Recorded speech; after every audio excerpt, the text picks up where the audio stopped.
What's cracking, guys? Bruce Madsen here, your host show of Metro Scout Fantasy Football.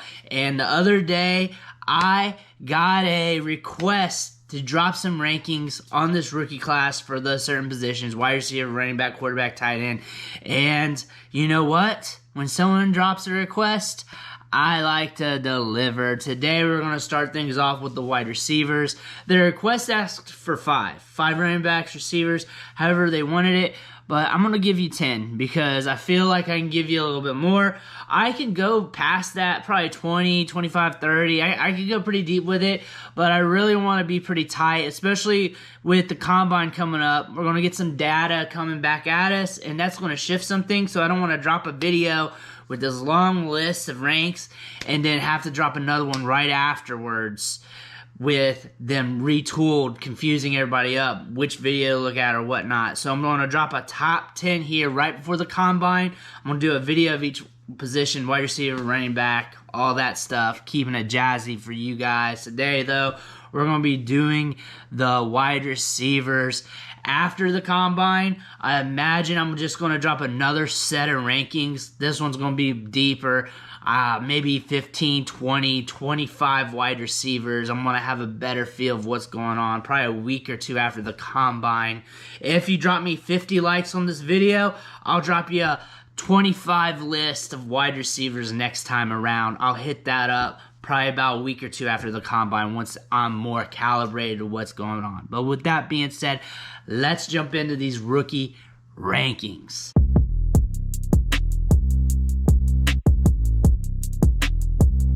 When it comes to this wide receiver class, I love it. It's deep. It's got a little bit of everything. And picking wide receivers here isn't too hard for me. There are some wide receivers that I like more than others. And then there's other ones that I'm very intrigued by that I want to grab them at value. My wide receiver one, he's been my wide receiver one this whole draft season. I don't see him moving at all unless something crazy happens. Is Treylon Brooks from Arkansas, and he's the wide receiver one for a lot of people. He's going to be a first-round pick. He's got size-adjusted speed for days. He's very comparable to A.J. Brown due to his aggressiveness, his assertiveness at the catch point, his ability to get those yards after the catch. This year is very productive with a 41.15% market share of Arkansas's passing production. He also broke out at age 19, which is a good marker, and there's just not much bad to say about his game. Some people are going to talk about his lack of nuance, his short area quickness, his change of direction skills, but all in all, the way he wins on the field can make him a big hit at the next level, and I don't want to miss out on that. And when I go to my wide receiver 2 on this list, I kind of got him tiered off with Burks as the wide receiver 1. So really, if you diverse between the two players, or you just want to flip-flop every now and again between the two, it's all good. So the wide receiver 2 on my list here, my number 2 wide receiver is Garrett Wilson from Ohio State. He's the wide receiver 1 or the wide receiver 2 in most people ranks. So this is not going to surprise you at all, but this guy is very shifty with good change of direction skills, amazing ball skills. He can get up there. Very nuanced player. Averaged 3 yards per route run this season, and he has just been steady throughout his career. I remember him coming out through Ohio State, that initial spring game going into his freshman season, catching those balls in the end zone, just rising up and bringing it home.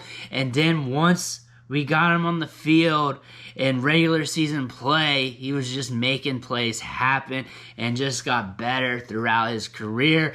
Again, this is a wide receiver who's projected to get first-round draft capital, high-end player, should produce high-end results wherever he goes in the NFL. A wide receiver that should hold his dynasty value for at least the first year or two when he's in the league.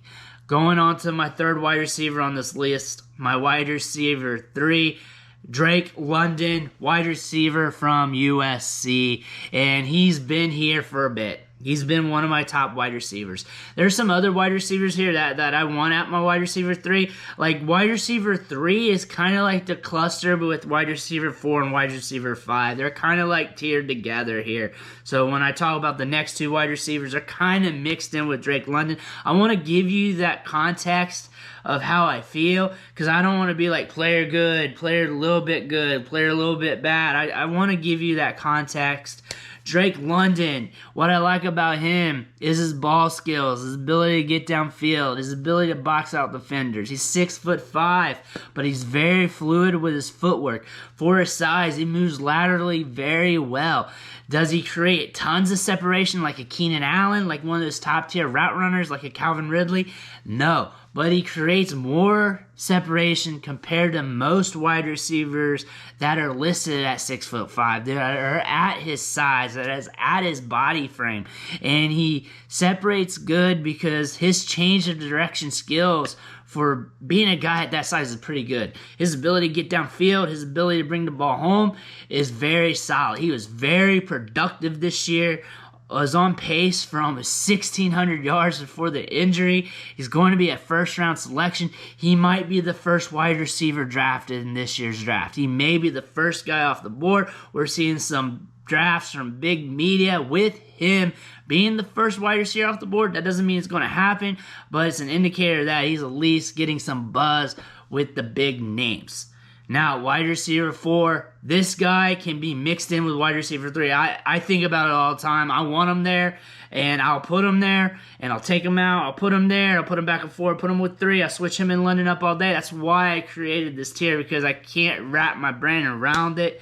At wide receiver 4, though, in the second tier is David Bell, wide receiver from Purdue. And again, he's at 4, but he's kind of like at 3, knocking at 2's door. But I can't move Brooks and Garrett Wilson. But David Bell is my guy.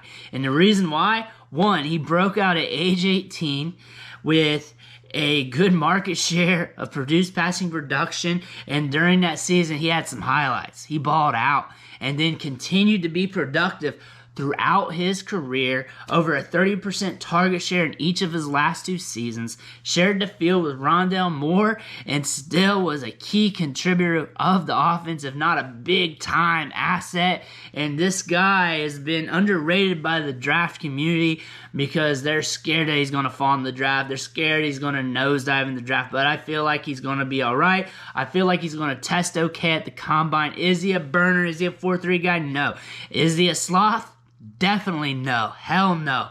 This guy can run routes. He can separate as well. He's also got good ball skills, good body control, and does a lot of things well. It's hard to put a lot of red flags on his game. David Bell is one of my favorite wide receivers in this draft class. Scratch that, he is my favorite wide receiver in this draft class. Moving on to the wide receiver 5 spot. And again, I got him mixed in with 3, 4, and 5 in there. And really, when I think about this wide receiver and the other 2 wide receivers, Drake London and David Bell, they're just mishmashing together. That's why I kind of got to explain this in the tier. But George Pickens, wide receiver from Georgia. He's one of my guys. It's him and David Bell. Those are my 2 dudes. When I think about this draft, I'm going to have another video on this with my strategy with these wide receivers. Mainly the draft in general is if I can trade back, gain some capital, and get one of those 2 wide receivers, I'm good with it. I'm happy, especially if I can get some 2023 picks because those are gold. But if you're in a sharp league, that may not be happening. George Pickens, though, broke out at age 18. There's only 3 wide receivers in this draft that broke out at age 18. You're talking about the top wide receivers. I'm not talking about those jabronis or playing in D3, D4, or playing some rounds with the Mighty Ducks or whatever. I'm talking about these good wide receivers in the draft, the top 25, top 30. I'm talking about George Pickens here, broke out at age 18 with an over 20% market share of Georgia's passing production. Only 3 wide receivers did that. David Bell, George Pickens, and Justin Ross. Those are it. Those are the 3 wide receivers. We had some wide receivers that broke out in year 1 of their career. We can look at that. However, George Pickens broke out early. The next year in 2020, his age 19 season, he produced over a 20% market share. On the field, when you see his highlights, you see his game tape. This guy is a tremendous talent. Probably the most talented wide receiver in this draft class. This guy can ball out. He might be the wide receiver in this draft class that when everything's said and done, he just becomes the most productive guy. He has the potential to be a wide receiver 1, a top 5 wide receiver for a long time. He is a little bit iffy with his production profile because he did not produce high-end results. If you want to look for some red flags, there's that on his profile. But all in all, when you watch this dude on the field, he balls out. He looks good. He makes big plays happen. He runs good routes. All these wide receivers run good routes. I'm going to just put that on this film right now. All these wide receivers are pretty crisp at route running. You're not going to get poor route runners really in the draft anymore these days that are in the top 10 of anybody's rankings. That's just not going to happen anymore. I don't even know why I have to say it, but I do have to say it. He attacks leverage good. He also has good body control and ball skills. He's very aggressive at the catch point. He's a very physical player. He'll put guys down to the ground and push them to hell when he's pass blocking. He's got some tape on that. George Pickens, though, he is one of my guys, one of my favorite wide receivers in this draft. I got him at wide receiver 5 here, but he's interchangeable with 4 and 3. Moving on here to my 6th wide receiver, and I did a rankings for the wide receivers earlier this year, and I left him out the top 5, and I felt guilty. I felt really guilty, and the next day I had to bust out an extra video for him because I felt so guilty. I was like, you know what, guys, I still think he's a good player. I think he's a tremendous asset, but I couldn't put him in my top 5. And then, you know what? I put up my top 10 here, and he doesn't make the top 5. I talk about him highly in the mock drafts. I talk about him highly in the prospect videos, but when it comes down to making the rankings, it's not getting done. I got Jameson Williams here, wide receiver from Alabama, at wide receiver 6, but that's not a knock to him. I think he's a very good player. He's a player that I'm shooting my shot on, especially if he falls a little bit in drafts.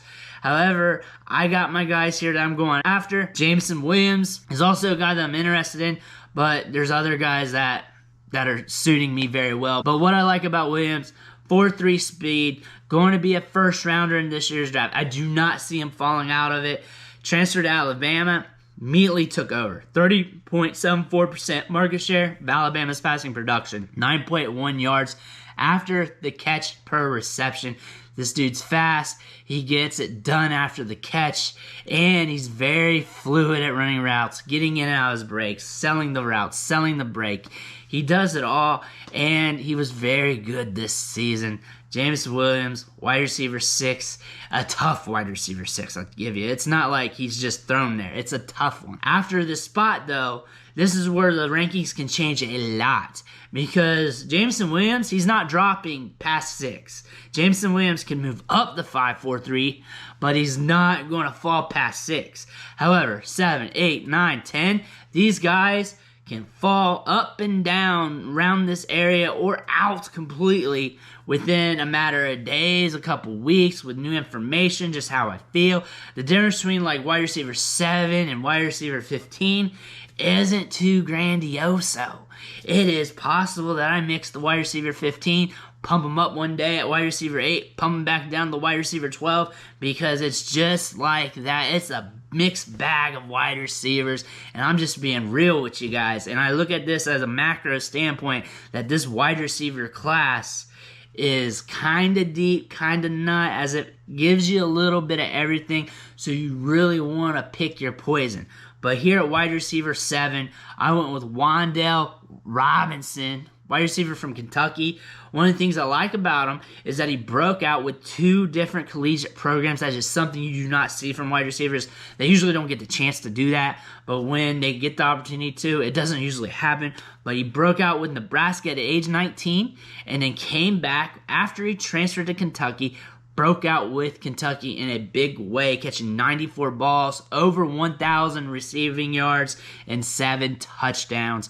There was not a weekend that happened where there was not big-time Wan'Dale Robinson highlights hitting the television, hitting Twitter, Wan'Dale Robinson's going to be a speedster in the slot, should get decent draft capital, and can be a guy that we can depend on. He's also a guy that after the combine, after some more information, after just watching more tape or whatnot, can fall a little bit in the rankings for me. At wide receiver 8, and this is another guy that could get bumped up a bit. I don't see him falling too far out the rankings. I can't put him outside the top 10. That's just ignorant. But Chris Olave is my wide receiver 8 right now, right at this moment.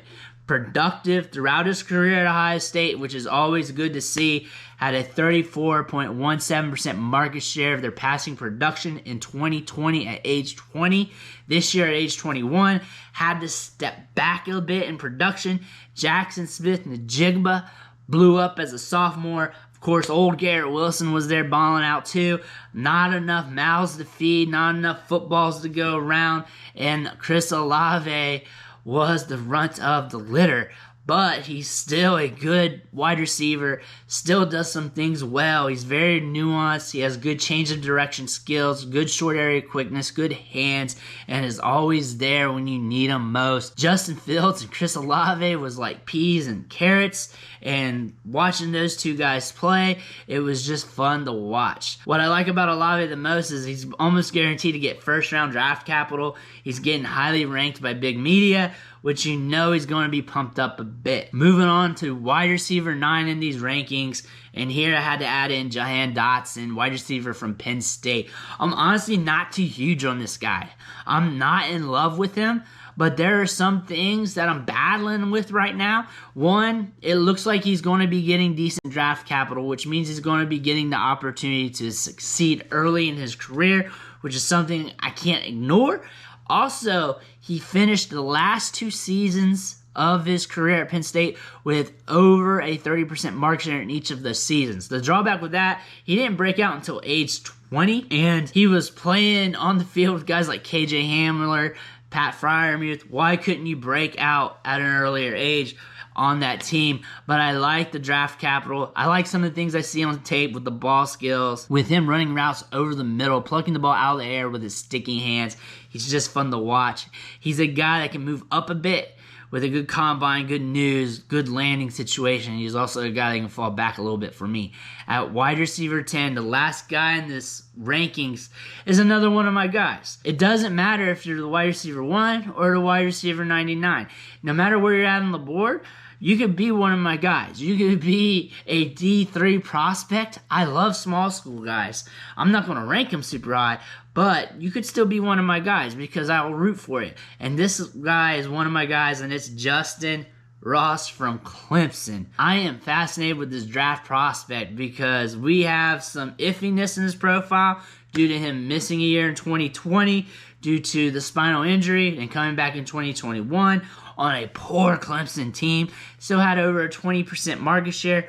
Prior to the injury, he was one of the best wide receivers in college football. He was projected to go in this draft and be one of the first wide receivers selected. He was projected to be a first-round pick and had some incredible numbers. During his freshman season at age 18, he broke out with over a 20% market share, 23.89%. He also had a yards per route run of over 4. So that is an elite number. That's a high-end number that you do not see every day.